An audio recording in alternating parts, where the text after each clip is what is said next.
Halo semuanya, saya Prima Sendikahulu dari Prodi Bisnis Digital, berasal dari Universitas Veterinaria Bhinneka. Saya akan menjelaskan sedikit main-main ilmu saya yang sudah saya kaji mengenai wawasan ketatanegaraan dan kebangsaan.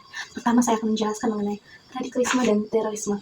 Di mana radikalisme dan terorisme ini sedikit berbeda, tetapi pentingnya sama, yaitu aliran di mana radikalisme ini aliran-aliran pemahaman politik ataupun sosial bersifat untuk kekerasan yang tragis, sedangkan untuk terorisme sendiri itu ancaman-ancaman tragis, kekerasan untuk menargetkan korbannya sendiri. Dan yang pertama kita menarik ini ada kasus bom Bali. Teman-teman pasti tahu kan di kasus bom Bali pada tahun 2002, di mana Bali merupakan ancaman terorisme yang paling terserang di Asia Tenggara. Nah, di sini ada pelakunya itu sekelompok jemaah Islamiyah atau sekelompok Al-Qaeda yang menghalalkan bahwa yang berbeda dari aliran mereka, yaitu dihalalkan untuk dianiaya. Nah, mengapa Bali target mereka? Karena di sana ada budaya kebaratan dan budaya Amerika Serikat. Nah, terdapat ada 200 orang tewas dan 209 orang terluka parah di saat itu. Kemudian ada kasus bom 11 September 2001. Ini sama seperti di bom Bali. Itu kelompok Al-Qaeda yang menyerang Amerika Serikat. Di sana terjadi ada 4 tempat yang pembomannya melalui pesawat. Pertama dan kedua itu ada di Menara Kembar, New York City. Kedua itu ada di ketiga itu tempatnya itu Pentagon, dan keempat di ladang-ladang terbuka. Mungkin di sini sedikit orang yang menjadi korbannya. Nah, kita ketahui bahwa kasus 11 September 2001 itu ada lebih dari 3.000 orang. Mengapa? Itu kan di Amerika Serikat. Tapi kita tahu bahwa di Amerika Serikat sudah berdampak pada kita Indonesia sendiri. Kita ketahui bahwa tingkat keamanan penerbangan juga sudah diketatkan di era digital sekarang. Kemudian tingkat keamanan untuk berjaga-jaga kepada orang yang memasuki tempat-tempat tertentu, misalnya di bank sudah tersediakan pengecekan barang-barang yang dibawa untuk menghindari separatisme dan terorisme. Kemudian ada kita membahas korupsi dan dampaknya. Korupsi ini sendiri itu penyalahgunaan wewenang atau kepentingan pribadi atau sekelompok untuk hal-hal keuntungan mereka dan merugikan orang-orang di sekitarnya, orang lain atau pihak manapun. Dan korupsi ini sendiri sudah kita ketahui bahkan banyak ya di Indonesia sekarang, terutama dengan pengurangan yang sama ini kita mengisi bensin tapi dikurangi, kemudian gas juga, minyak juga. Dan korupsi itu bukan hal-hal besar seperti itu saja teman-teman. Korupsi itu misalnya hal kecil, saya bilang jangan kasih tahu ya saya ada di tempat ini, ngopi yuk, ngopi aja yuk, diajak untuk bermain-main, dan itu sudah termasuk suap. Nah, dampak korupsi itu bisa membuat ketimpangan sosial ekonomi makin parah, yang dimana tadinya biaya-biaya program untuk pendidikan, untuk bantuan sosial, tapi malah dijadikan untuk kepentingan pribadi, dimasukkan ke kantong pribadi si koruptor ini. Kemudian akan merugikan warga negara sekitar dampaknya, dan bahkan sudah mengurang kepercayaan kepada institusi tertentu. Kita masuk ke demokrasi. Demokrasi ini ada sistem pemerintahan yang dikuasai oleh rakyat sendiri untuk memilih siapa pemerintahan yang memimpin. Demokrasi ini merupakan nilai-nilai Pancasila yang diterapkan dalam kehidupan kita sehari-hari. Dengan ada demokrasi ini, kita terjadilah bentuk negara yang satu kesatuan. Tantangan demokrasi ini sendiri ada banyak teman-teman. Apalagi di era digital sekarang, media sosial, kita berpendapat hanya mengenai opini tanpa fakta. Itu salah karena kita ketika media sosial kita gunakan jangan mengucapkan kebencian atau mengucapkan hal-hal yang bukan fakta. Itu tantangannya di era digital sekarang. Kemudian kita masuk keempat pilar kebangsaan, yaitu Pancasila, Undang-Undang Dasar 1945, kemudian NKRI, dan Bhinneka Tunggal Ika. Pancasila merupakan landasan ideologi baru bangsa. Kemudian ada Undang-Undang Dasar 1945 merupakan hukum tertulis yang mencakup pasal-pasal ada hak-hak dan pembatasan kekuasaan pemerintah. Kemudian ada Negara Kesatuan Republik Indonesia, yaitu bentuk negara Indonesia yang bersifat kesatuan. Kemudian Bhinneka Tunggal Ika, yang dimana Indonesia sendiri beragam bentuknya, ada beragam bahasa, suku daerah, ada lebih dari 700 bahasa daerah, suku juga, kemudian berbagai adat istiadat, tradisi juga. Kemudian teman-teman, kita masuk ke konstitusi dan pasal Undang-Undang 1945, di mana konstitusi ini merupakan aturan-aturan hukum untuk berjalannya suatu pemerintah diatur dan dijalankan dengan baik.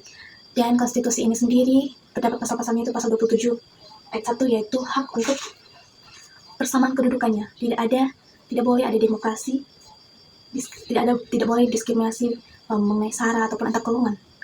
Siapapun pelakunya, mau pemerintah ataupun rakyat, itu tidak dibolehkan, dan negara menjamin siapa hak-hak ini yang melanggar. Kemudian pasal 28A, yaitu setiap orang berhak hidup. Kita banyak sekali melihat bahwa ada orang-orang terancam karena kehidupannya sudah diancam orang lain. Ada juga yang menyebabkan bunuh diri. Negara menjamin siapapun yang mengganggu hak hidup seseorang pasti akan dikelola oleh negara sendiri. Kemudian ada pasal 28B ayat 1, di mana hak berkeluarga. Siapapun itu berhak untuk berkeluarga dan memiliki keturunan, asalkan pernikahannya itu sah. Dan kemudian pasal 29. Pasal 29 ini mengenai hak untuk kebebasan beragama. Mau dia agama apapun itu, bebas untuk memeluk agamanya masing-masing. Kemudian pasal 31 itu hak atas pendidikan. Banyak kita tahu di pelosok-pelosok sekarang, bahkan di daerah kita sendiri banyak yang tidak mengakses pendidikannya. Dan pendidikan inilah sangat penting, apalagi kalau di zaman sekarang. Bahkan kita kalau sudah tamat kuliah pun sangat susah untuk mencari kerja. Jadi jangan sia-siakan, karena pendidikan itu penting. Mungkin di daerah pelosok-pelosok itu memikirkan bahwa ada faktornya sendiri. Pertama itu faktor orang tua. Mungkin di pola pikir orang tua di pelosok-pelosok sana ada sebagian mereka memikirkan bahwa seperti tahun mereka, yang penting tamat SMA ataupun tidak sekolah, yang penting kerja-kerja bantu orang tua. Itu sangat fatal, dan yang kita perlukan sekarang itu bersyukur atas pendidikan, dan harapan kita semua agar pendidikan dapat diakses dan disalurkan ke daerah-daerah pelosok, dan diajarkan bahwa pendidikan itu sangat penting, apalagi di era digital yang semakin digital sekarang. Kemudian ada hak, kewajiban, dan HAM, di mana hak itu adalah hak mutlak yang harus didapatkan oleh seseorang. Kewajiban juga bagaimana kewajiban itu dilakukan untuk mencapai hak yang dia dapat. Kemudian HAM itu hak-hak yang melekat pada diri sendiri sejak lahir. Tidak boleh ada yang ganggu-gugat hak itu. Nah, kita masuk ke kasusnya, itu kasus Marsina. Kasus Marsina ini merupakan buruh pabrik, di mana buruh pabrik pada masa Orde Baru, di mana Marsina ini berpendapat untuk membebaskan dan mengatur cara kerja yang secara kemanusiaan dan menaikkan gaji mereka. Tapi saat ia berpendapat, ia diculik 5 hari setelah kehilangan dia ditemukan dengan keadaan tubuh yang teraniaya dan sangat tragis. Di situ kita ketahui bahwa hak hidup pada Orde Baru kemarin sangat tidak ditekani, dan kita tahu pada masa Orde Baru itu sendiri, Marsina ingin berpendapat bebas.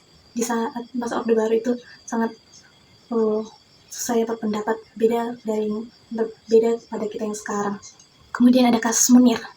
Kasus Munir ini sendiri yaitu Munir sebagai aktivis, ya, seseorang yang ikut campur untuk bertindak hak-hak yang melanggar hak, dan seseorang yang mengkritik pelanggaran HAM yang orang lakukan. Kita ketahui Munir ini sendiri berjalan ke Belanda atau ke Amsterdam untuk melanjutkan studinya. Tapi pada masa penerbangan Garuda saat itu, bahwa Munir diracun. Mungkin ada ujaran kebencian atau dendam yang mungkin ada di situ, ya, pelakunya untuk membalaskan dendamnya kepada Munir saat itu.